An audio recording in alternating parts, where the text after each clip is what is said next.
bàm loa sang nghe hồng phật thấy kinh ngày ô sang ga lung gen thấy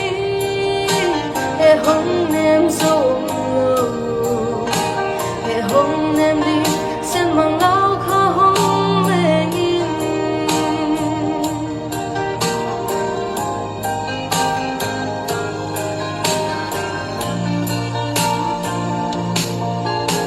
sầm bao giờ na lại khôn tung nga ngày xưa na lối nào bằng kịch hiếm mùa in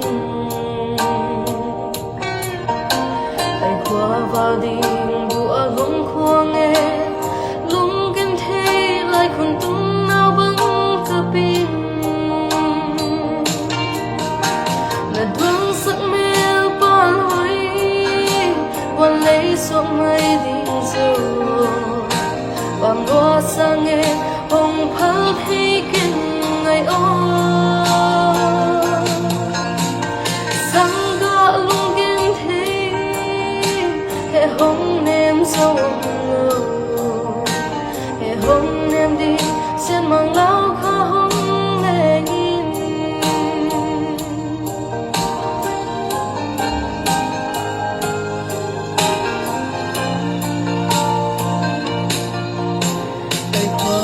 và dinh ni đâu hông xóa lại nên tu lệ lộc ta hông tao lệ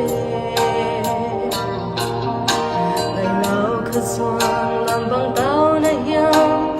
hông khó lo ang lại nào bằng hông cùng ninh là đuông sắc mê ba lối quan lấy xuống mây đình rồi bàm loa sang nghe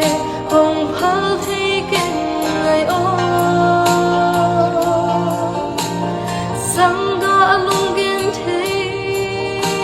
hệ hồng nem dâu hệ hồng nem đi sen mang lao kha hồng về in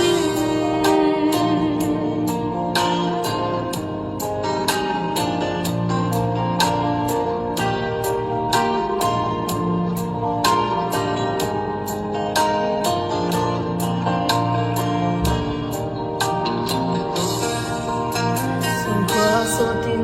i sao nuôi à tút khó thấy lâu nó sao na thăng vắng về in ngày ô chín mà bằng hông công ven